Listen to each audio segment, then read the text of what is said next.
Hey everyone, welcome to another episode of Scary Reddit Stories. Today I found another two interesting and terrifying stories. Anyway, without wasting any more of your time, let's get straight to the first story. Everyone says my hometown doesn't exist. I'm beginning to believe them, but that doesn't mean that was always the case. Let me back up. The first time I encountered this bizarre denial was after my first semester at college. I trekked to the Amtrak station, luggage in tow, and asked the attendant for one ticket to Casey Falls, Michigan, please. She looked up from her desk and blinked. Where? Casey Falls, Michigan, I repeated, a smidge slower this time. After she performed a search on her computer, then sought counsel from her manager, they determined that, if Casey Falls was a real place, it wasn't a stop on any of their lines. How can that be? I protested. I could see its train station as clearly in my mind's eye as their bewildered faces before me. Every spring break, I took the train with my family into Chicago, boarding at 7 o'clock in the morning at the platform just east of Berry Street. Dad would hand me $2 to buy a Coke and a bag of pretzels from the vending machines before the train arrived. My younger sister Janie and I sat impatiently on the benches, waiting for our journey to begin. But relaying this memory to the exasperated attendants did little to correct their system, which omitted Casey Falls from its available destinations. I spent that Christmas alone in my dorm, desperately trying to get a hold of my family, but none of them answered. Mom, Dad, sister, phone, email, text, Facebook, nothing. Even stranger was that, overnight, their online presence vanished. Erased socials, bounced emails. When I called again, a recording informed me that the numbers I was trying to reach had been disconnected. What is going on? The following 2 weeks, ordinarily spent opening presents, reconnecting with high school friends, ringing in the new year, were instead subsumed under my intense investigation. I scrubbed the internet for any mention of my hometown. I came up empty-handed. Despite endless hours scouring Google, Yahoo, even Bing, I found no mention of the central Michigan burg, ensconced in forest, home to Casey Falls Army Training Camp and the defunct, collapsed copper mines. Even Google Maps erased Casey Falls from its records. Where ordinarily I would see the cluster of homes and farms in Main Street, there was only a green swath of forest land. My hometown had literally been wiped off the map. Worse yet, it was beginning to disappear from my own memory. As break rolled on and my ceaseless search failed to yield a shred of evidence of my hometown's existence, I noticed my own recollection of it fading. While staring bleary-eyed at the television on New Year's Eve, watching revelers crowd Times Square to watch the Spangled Ball drop, I realized I couldn't remember any previous New Year's Eve. How had I spent them in Casey Falls? Maybe it was common to forget a few for their memories to bleed into one another, to mix up which party went with which year, but to lose every New Year's Eve from one's personal history. I felt hollow, and in the void where Casey Falls and my preceding 18 years of memories should have been, something dark and sinister lurked. When my roommate returned in January and saw that I'd been holed up in our dorm for the entire break, he naturally inquired what happened. What happened indeed, was my mad response. Desperate for a memory of home, even if secondhand, I interrogated Sean. Surely you remember me talking about home at some point, right? I asked. And while he agreed that, surely in our various 2 a.m. chats we must have touched on the subject, he was chagrined to admit nothing specific returned. The silver lining to this distressing chat was that I now had a partner. Sean, fascinated by my absent origin, took up the cause with me. He caught up quick, performing his own research online before arriving at the conclusion that we had to see for ourselves. So, on a weekend in late January, he drove us in his junky sedan into the heart of the Mitten, to where Casey Falls should have carved out a space for itself from the surrounding forest.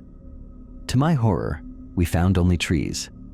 Where Main should have intersected with Blanchard, there was only a dirt drive reaching back into the woods. Sean didn't think his car would handle the uneven road too well, but after some pleading, he acquiesced. We drove slow along the forested road, tree branches squeezing us into a tunnel of foliage. "Right here," I said. "Casey Falls should be right here." I leapt out of the car and raced through the woods. I'm not sure why. I don't think it was rational, just my emotions taking control. A medley comprising anger, grief, confusion, fear that propelled me through the underbrush until I tripped over something metal. I turned back to find a green box, like a geocache, resting on the forest floor.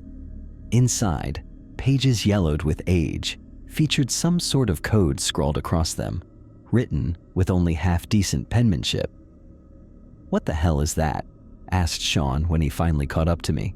It was the question we tried pairing with an answer over the ensuing month. Neither of us were real codebreakers, so we shopped the pages around campus, taking it to math nerds and professors in the hopes one of them might crack it. One by one, they tried their best to decipher the documents, but each one met invariably with defeat. One professor called it the toughest code she'd ever encountered, while another suggested, in all likelihood, the pages were rubbish. But the fact that I'd found it where my hometown should have been kept me from accepting the latter explanation. Something was written in those pages, something that helped explain what happened to Casey Falls, but I'll never uncover its secrets. Because on March 3rd, someone tore our dorm room apart, and the only thing they took with them was the coded pages.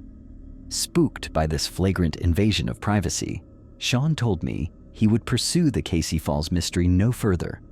He believed that by showing the documents around campus, we'd attracted the attention of the feds, CIA, NSA, some other three-letter agency no one had ever heard of, and now we were being watched. "Whatever happened to your hometown?" Sean said. "They don't want anyone to find out." The next week, Sean transferred out, enrolling in a school on the East Coast. He left without saying goodbye, another exit without ceremony. I've since taken a barista job to be able to stay in Chicago through the summer, since I've got nowhere else to go. While reckoning with the fact I've become an orphan, in every sense of the word, I can't help shaking the feeling that someone is watching me. Whatever happened to Casey Falls, it wasn't good.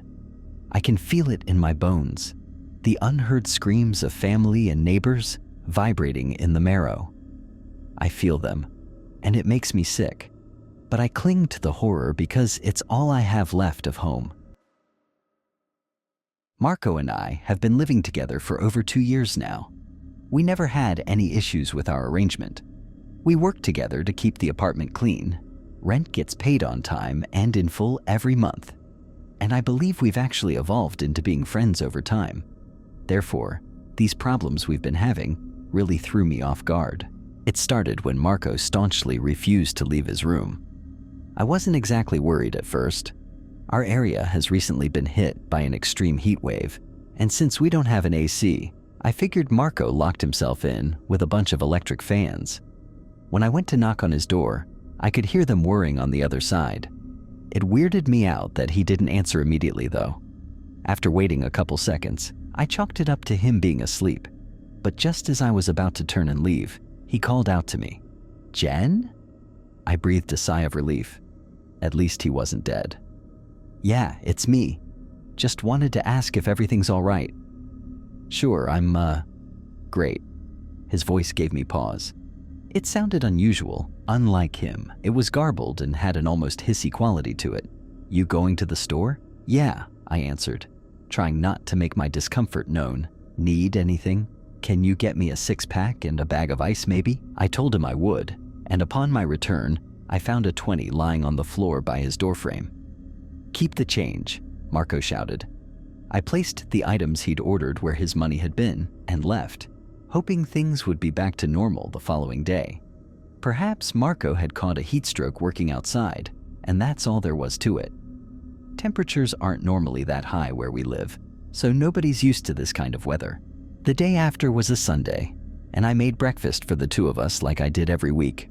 Unlike every week, however, Marco wasn't waiting in the kitchen for it to be finished. At first, I hollered for him to come out and eat with me, but when he didn't answer, I carried a plate of pancakes over to his room. I knocked, then asked into the silence whether he wanted any. I received no response, so I set aside the plate and banged both fists against his door. Still nothing. Both irritated and uneasy, I tried the door handle. My roommate and I are very respectful of each other's privacy, and I would never do so if it wasn't a pressing matter. It didn't amount to anything either way. Marco had locked himself in. He was definitely there, though. I heard his chair squeak. "Are you okay?" I asked. "I can call a doctor, or..." I trailed off when I saw a note being slid through the crack beneath the door right at my feet. I bent down to pick it up. It was in Marco's handwriting, but decidedly messy, like he'd been in a great hurry and practically spewed ink onto the paper.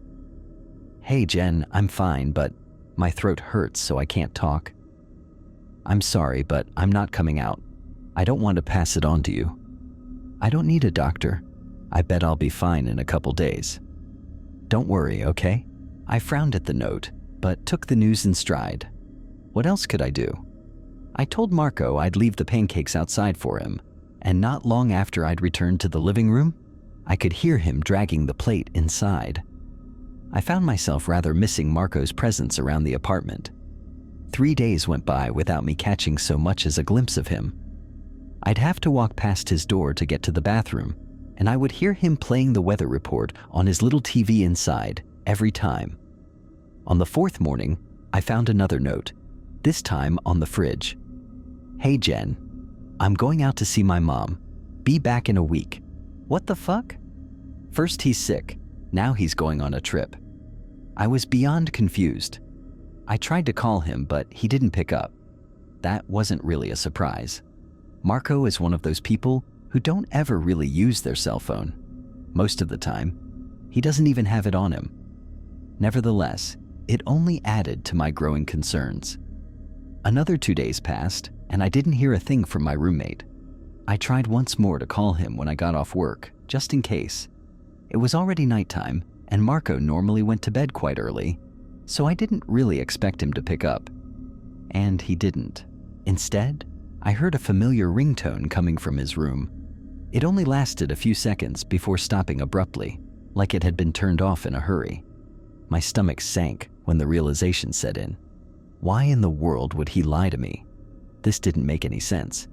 The whole situation had the hair on the back of my neck stand up. But despite this, I began heading towards Marco's room. His door looked eerie in the dim lamplight of the hallway.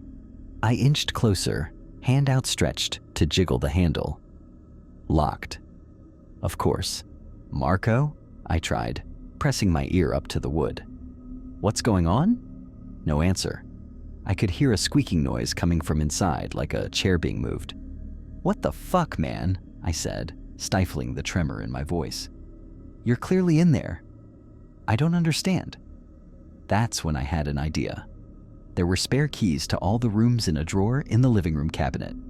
Neither of us had ever used them before, but there they were. "Marco, if you're not going to talk to me, then I'm coming in," I declared with all the determination I could muster. He didn't respond. "I'm serious. I'm getting the spare and then I'm coming in." Silence. I bit my lip, turned on my heel, and headed for the living room. My heart was thundering in my chest when I returned with the key. I crammed it into the hole with shaking fingers, turning it once, then twice. Asterisk, click. Asterisk. I swallowed, steeling myself before I pushed down the handle and nudged the door open. The motion was accompanied by a drawn-out creaking noise that reminded me I should oil the hinges sometime. With my pulse thrumming in my ears, I entered the darkness beyond the threshold. I couldn't see anything except the limited areas that were illuminated by the ceiling lamp shining in from the hallway. In vain, I groped around for the light switch. Then I decided to give up and just proceed. Something stopped me from going back and grabbing a flashlight. I simply had a feeling I shouldn't turn my back on that room. Both arms outstretched, I ventured further inside, feeling around for Marco's desk. Soon enough, my palms met with the smooth, hard wood, and I braced myself against it, almost desperately. "Marco?" I asked, an intangible fear compelling me to whisper. My hands started roaming the surface in front of me. I could feel his laptop, powered off and shut. his mouse pad, and a set of pens and pencils. Then I moved onto the chair. I flinched when I made contact with something dry and soft hanging over it. At first I thought it was a t-shirt, but the fabric felt almost like extremely thin baking paper. I continued to stroke it, and as my hand went down what was presumably the neck hole, I found that it was warm and damp. Disgusted, I withdrew from the surely sweat-soaked piece of clothing. Remembering Marco's small desk lamp, I mentally palmed my face for not looking for it sooner. It didn't take me long to locate the switch. As the small light came on, its beam fell onto what I'd thought to be a shirt, causing me to recoil in shock. It was skin. There was an entire fucking skin suit slung over the back of the chair. It was like a snake's shedding, except tan and pink and human-shaped, with 2 arms and 2 legs, and a tear in the back from which its wearer must have emerged. The remnants of the face dangled from the ragged neck scrap, and it looked like the dried remains of one of those cosmetic gel masks. I stared at it for a moment, my eyes bulging and my heart in my throat, before I started to violently gag. I clung to the edge of the desk for dear life, trying to keep my thoughts in order, and that's when I heard it. A garbled, distorted hiss coming from right above me. I whipped my head up just in time to catch a glimpse of a figure scuttling across the ceiling and disappearing into the hallway at an inhuman speed. My mind raced, but before I could think of anything better to do, my feet were already carrying me out the door. I burst into the living room, my face burning as panic spread throughout my body. Inwardly, I was yelling at myself to get out, to leave this place while I still could. Despite this, I followed the sound of dishes rattling into the kitchen. I hastily flicked on the lights and started looking around for the source of the noise. My stomach was churning and beads of cold sweat ran down my face. Somewhere in the back of my mind, I knew that whatever had been hiding in the shadows could be none other than Marco. Marco, who was somehow able to walk on the ceiling, who had shed his skin and deposited it on the chair at his desk. Marco, who I'd been living with for 2 years, who had always been kind and friendly and open, who never argued when it was his turn to clean or take the trash out. Marco, who most definitely wasn't human. Marco? Marco was staring at me. I could feel his gaze burning holes into my side. I turned to the right, slowly raising my eyes to the kitchen cupboard. Cowering on top of it, not unlike a wildcat, was my roommate. He had pressed himself against the wall, flattening himself to the cabinet on all 4s like a master contortionist. His entire body was of a dripping, aggravated scarlet. His face was bright red, his eyes bulging out of his head. It looked as though the lids were missing. Marco's lips had thinned and receded, so his gums were on display. I'd never realized how large his teeth were. Dampened brown curls clung to his neck and temples. Rooted to the spot, all I could do was stare at this thing that my friend had turned into. It stared back, that same hissing sound emanating from somewhere deep in its throat. Slowly but surely, it loosened from its rigidity and began crawling towards me, sticking to the ceiling like an enormous anthropomorphic gecko. The fluids coating Marco's pink body dripped onto the floor in front of me. I must have forgotten how to breathe altogether. My tongue was bone dry, like a dead leaf lying limp inside my mouth. "Marco," I muttered. "Marco, this is you, right?" A rumble rolled from his chest, something akin to a growl. I raised both my hands, taking a step back as he advanced. "You're okay. I swear," I stammered. "I'm not gonna tell. Whatever this is, I promise I'm not gonna tell." He stopped and cocked his head, neck cracking. His mouth fell open and his tongue dropped out. It was twice as long as humanly possible. I stifled a shudder, keeping my hands up and forcing myself to assume a soothing expression. "Everything's okay. Stop growling. You know me. We live together. I make you breakfast on Sundays, and it's your turn to take the trash out tomorrow." Marco closed his mouth. He crept over to the left wall and began descending, movements fast and spider-like. Once more standing on 2 feet, he started walking towards me step by step, the soles of his skin-stripped feet creating a wet slapping sound on the smooth, clean floor. I dropped my arms, focusing on keeping my breathing steady until he finally came to a stop in front of me. "You're okay," I repeated. "You're all right. Can you still hear me? Do you understand what I'm saying?" A nod. Then he opened his mouth, forcibly shaping the growls and hissing noises into distorted, almost intelligible words.